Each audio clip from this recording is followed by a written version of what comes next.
The Comanche riders of the 1830s captivated all who witnessed their exceptional horsemanship and archery skills. They merged traditional techniques with new technologies, astounding observers of the period. When Dodge and Catlin saw Comanches, their horse-breaking skills were unparalleled for that era. Unbelievable, right? And no fancy saddle to help them. Their Spanish-style saddles were minimal. They even hung a thong off the saddle to shoot under the horse's neck at full gallop. These riders transformed horseback archery into an art form, shooting accurately while in constant motion, often using their horses as shields. Look at that picture. It's incredible what they achieved in motion. They never stood still. It was all about shooting while galloping. Their precision amazed everyone, such as when observers challenged Comanche boys to shoot coins off trees. Unfortunately, much of this history is preserved only through verbal accounts and a few photographs. This fuels fascination with modern comparisons. We have texts and photos that describe these feats. The awe of those who witnessed it persists. Today, similar skills can be seen in modern archers like Lars Anderson. While some doubt his authenticity, others see him as proof of traditional technique's potential. He gets mixed reviews. Some say it's all just tricks and nonsense. But he's showing what's possible. Shooting balls midair and more. The art still thrives. In an engaging conversation, the host and guest explore the astonishing abilities of a modern archer who mirrors the practices of historical indigenous cultures. From utilizing continuous movement to ditching the quiver in favor of holding arrows in hand, this archer's skills reflect an impressive blend of ancient methodologies and modern techniques. Look at that. He shoots with his foot and manages a rate of discharge that's hard to believe. It's incredible.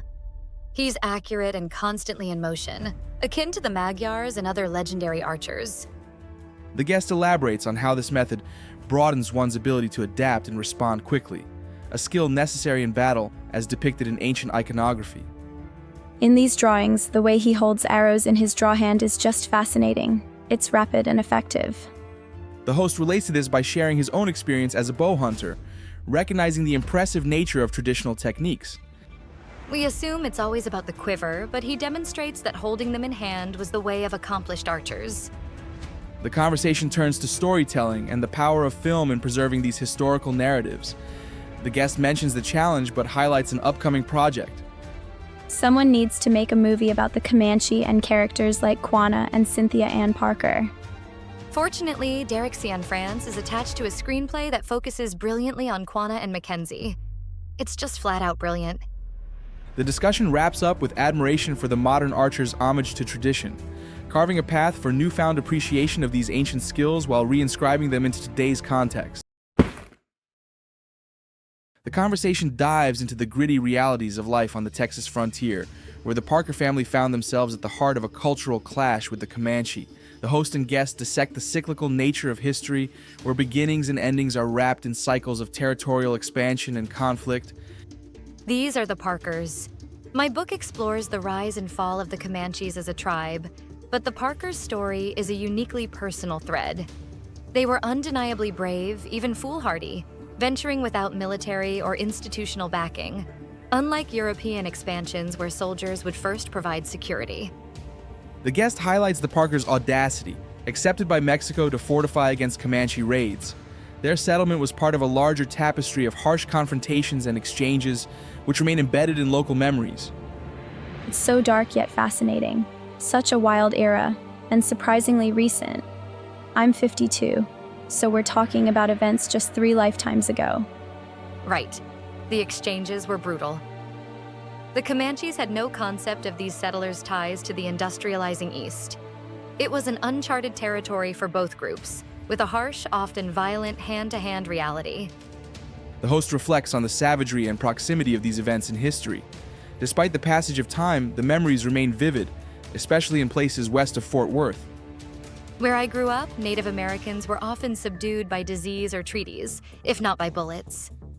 Yet in places like Parker County, conversations about Comanches still linger in the collective memory. This conversation illuminates how these historical interactions have left indelible marks on Texas, shaping both its landscapes and cultural narratives, illustrating history's unending cycles. Quanah Parker's historic Star House, an icon of cultural legacy, faces a tumultuous journey. Originally positioned on a military range, the house has been transported multiple times. Now it rests within a dilapidated amusement park, an unlikely guardian of history. That house was put into an amusement park to preserve it. They did move it, though. It's a testament to attempts at preservation amid decay. Quanah's daughter played a crucial role in its relocation, transitioning the structure from a military range to its current setting among defunct rides. Quanah's daughter moved it into the area and then again into this amusement park. It's like Sleeping Beauty's castle, a surreal, overgrown site. Wow, that's insane. The conversation dives into the complexities of Native American history and the American West, with the guest embarking on a journey of pure inquiry. Without preconceived notions, he seeks to create a holistic view, challenging traditional understandings. This approach reshapes narratives, illuminating stories of both society's outcasts and revered leaders.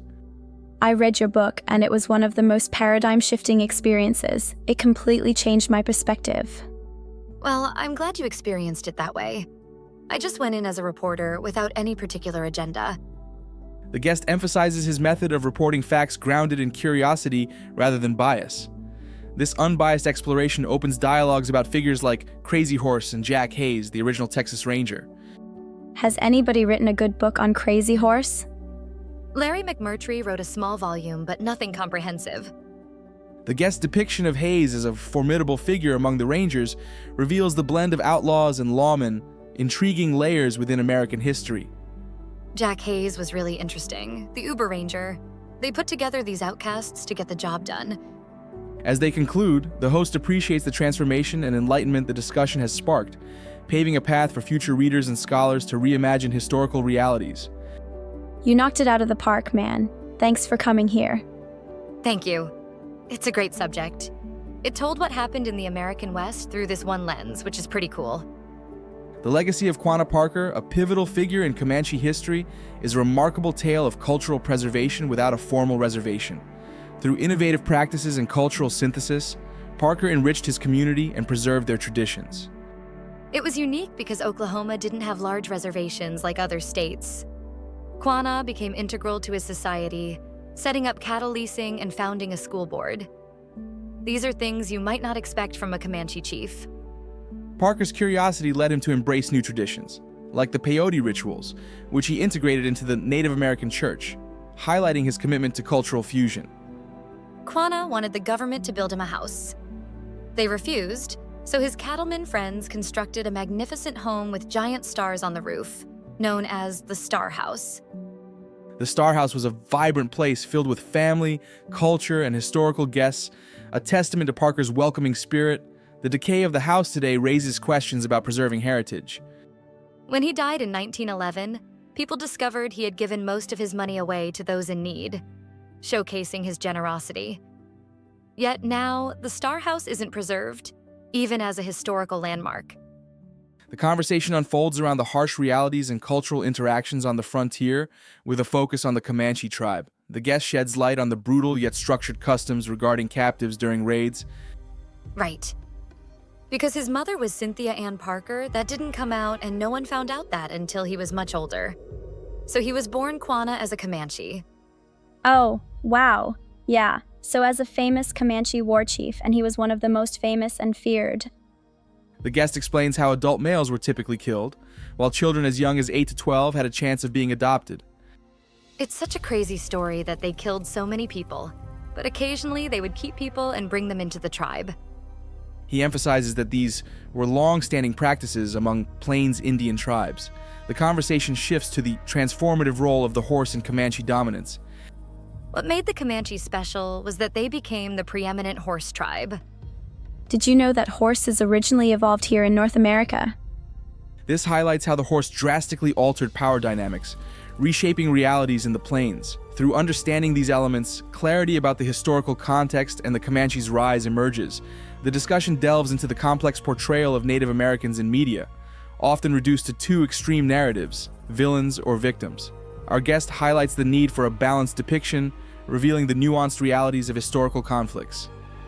The narrative isn't black and white. Historically, there was a mid-century view casting all Native Americans in a negative light. On the flip side, some narratives portray them solely as victims, which isn't entirely accurate either. The guest notes that both sides were responsible for brutalities, emphasizing the importance of understanding these shared histories. Media representations, particularly in Western films and literature, shape cultural perception significantly. It's fascinating how the Western genre deeply impacts how we perceive these stories. The conversation turns to the challenges of adapting these stories into screenplays. The guest reflects on efforts to create a film about the Comanche, hindered by high budgets and the potential compromise of authenticity. I heard they almost made it last summer, but they needed a big budget. The book's success sparked a wave of similar publications, expanding the narrative landscape. The guest mentions other significant works that explore Native American cultures, such as The Heart of Everything That Is. This book led to a surge in interest about Native cultures. There weren't many books like it before. Afterward, there was a wave of them. In conclusion, the dialogue underscores the importance of storytelling and capturing the full spectrum of historical truths. By exploring these untold stories, media can foster deeper understanding and respect for diverse. Quanah Parker's leadership amidst rising tensions with Anglo-European settlers exemplifies strategic adaptation to a changing environment, balancing cultural identity while interacting with the political power of Fort Sill. They didn't want him to have the wives or braids, but Quanah did things his own way. He understood from early on that the chief of the Comanches would be appointed by the commander at Fort Sill. Parker's strategic maneuvering allowed him to maintain his position as a leader, despite continuous challenges. His adaptability in preserving cultural practices stands out. It's funny, we think of famous Native leaders, but Quanah Parker isn't as well known despite his significant contributions. Alongside Parker's story, figures like Jack Hayes led the Texas Rangers in counteracting Comanche influence. Hayes and his Rangers adopted Comanche tactics, evolving into a formidable force. Hayes, while surveying land for settlers, honed the craft of Comanche warfare, protecting surveyors and eventually becoming known as Rangers. The ingenuity of Hayes and the Rangers included adopting tactics such as making cold camps and using bird signs for tracking, yet they faced limited firepower. They just had 3 shots, the Kentucky long rifle and single-shot pistols, against the Comanches, who had mastered the bow. The stories of Comanche warfare are amazing. It reminds you of Navy SEALs and their tactics. The Texas Rangers, led by Jack Hayes, faced a formidable foe in the Comanches. Samuel Colt's invention of the 5-shot pistol transformed their combat capabilities, And they got a hold of them, they trained with them, and they immediately understood what it meant. It meant equalizing the warfare against the Comanches.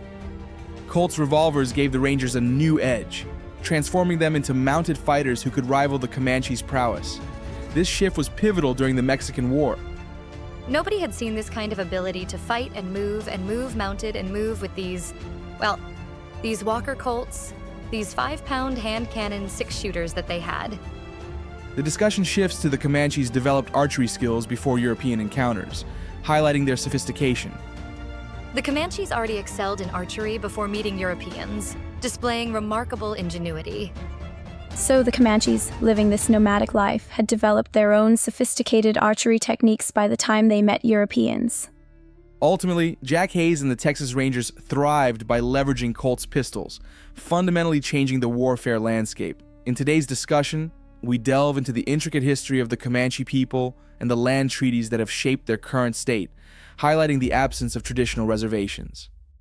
The Comanches are a relatively small tribe without reservations, numbering around 14,000.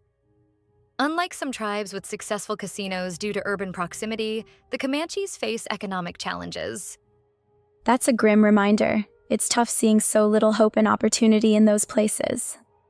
The guest explains that the economic fortunes of tribes are often tied to their location. Tribes near cities like the Chickasaws and Choctaws benefit from their casinos. Comanches never wanted to be farmers. Traditional farming was something they avoided. Instead of reservations, they were given land allotments in Oklahoma. This distinct historical decision has left them without a reservation, yet the Comanches maintain a structured nation nonetheless. And in Oklahoma, no real reservations like you'd find in some other states. Exactly. Places like Colorado have reservations. In place of that, the Comanches have smaller land parcels, but no large body of a reservation. The conversation shifts to how previous land ownership transitions impacted the tribes. The rapid transfer of lands to private ownership, especially with the advent of cattle drives and barbed wire, marked significant cultural shifts. Ownership changed hands quickly, with lands the natives used now owned by others. It was a period of swift transformation. It's fascinating, right? Less than a couple of decades, and so much changed. It's quite. The discussion delves into Comanche culture, contrasting its emphasis on freedom and magic with Western societal norms. Cynthia Ann Parker's story illustrates a deep cultural identification beyond mere survival. She never assimilated. Having assimilated once brilliantly, she was asked to do it again and she couldn't. The story of Cynthia Ann Parker highlights her integration into Comanche life and her struggle with Western society. Yeah, I think we all can relate. Growing up, we played cowboys and Indians, and a lot of us wanted to be Indians. The guest describes the flat social structure within Comanche life, where young warriors experienced unparalleled freedom, contrasting sharply with the hierarchical Western society. If you were a young warrior and you wanted to raid on the Utes, you could just do it. You had no responsibilities except to hunt and have fun. Their lifestyle, unencumbered by modern structures, symbolizes limitless possibilities. The transformation of Texas into privatized land underscores the impact of colonization. 98% of Texas is private now. It's strange when you consider nearby states with lots of public land. This West that predates barbed wire and private property is fascinating to think about, especially because it was so recent. In continuing the exploration, the conversation shifts to Quanah Parker, a key figure in bridging Comanche and Western cultures. He rides in Teddy Roosevelt's inaugural parade. He meets Teddy and has a speech with him on stage. Parker's strategic role in advocating for his people is emphasized, showcasing his ability to engage politically without dwelling on his warrior past. He was not just a ceremonial Indian. He was brilliant, going to Washington to testify on land allocation. His sharpness in handling political discussions reflects his deep understanding of the politics of his time. He sort of runs circles around the senator who's questioning him. Despite the lack of written records from Native American perspectives, the narrative is pieced together from various external observations. Writing about Native Americans is challenging because they didn't write anything down, unlike well-documented figures like Winston Churchill. Today, we dive into the profound impact the reintroduction of horses by Europeans had on the Plains tribes, particularly the Comanches. This story unfolds dramatically as the horse revolutionized power dynamics in unimaginable ways. Serengeti, the natural West also. I had no idea horses evolved here, went extinct, and were reintroduced. The guest explains that initially the Spanish were keen on protecting this powerful resource, fearing its potential if the local tribes understood and utilized its capabilities. The Spanish knew what could happen if the horse technology spread, so they tried hard to keep it under wraps, but it slipped away. Crucial to this unfolding tale is the Pueblo Revolt of 1680. According to the guest, this led to thousands of horses escaping into the plains, changing the course of history. The 1680 revolt in Santa Fe led to the Great Horse Dispersal. These horses reached the Plains tribes, setting the stage for transformation. It's unclear why the Comanches, compared to other tribes, mastered horseback riding to such an extent. This mastery allowed them to expand dominion and, importantly, take control over vital buffalo herds. They weren't making artwork like other tribes. They were focused on hunting and expansion. The Comanches became a stripped-down culture akin to Sparta, known for war and conquest. They weren't distracted by things like music or complex social structures. This adaptation story shows how technological shifts can redefine societal priorities. The Comanches demonstrate how new tools propel not only physical dominance, but also cultural evolution, contrasting with tribes that maintained traditional pursuits. The conversation centers on the audiobook Empire of the Summer Moon, which unexpectedly rose to #1 due to social media buzz, shedding light on the American frontier and the Comanches. Moving to Texas 25 years ago opened my eyes to its history. I realized the frontier's last battle was there, shaped by the Comanches. He discusses the rise and fall of the powerful Comanche tribe, highlighting Cynthia Ann Parker's role in their dramatic narrative. There were two things. One, this arc of the rise and fall of the most powerful tribe, the Comanches. In the middle of that story was this girl with blue eyes who gets taken in a raid. The host and guests reflect on Parker's lasting legacy and the emotional weight her story carries, tied to her son Quanah, the last Comanche chief. The West wasn't won until they lost it, and that was for sure. Quanah, he's on the cover of the book.